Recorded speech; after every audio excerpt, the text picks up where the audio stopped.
Hey, if you wonder how to charge your SONY ULT Field 1 speaker, let me quickly show you. So first of all, on the back you can actually find the silicone cover that you have to actually remove, for example, with your fingernail.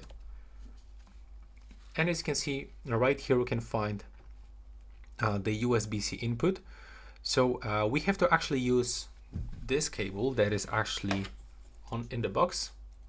But if you don't have this cable for some reason, you can also use any other cables from 1.5 amperes to 3.0 amperes.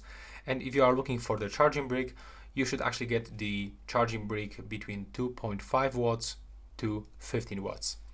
And this is it for this video.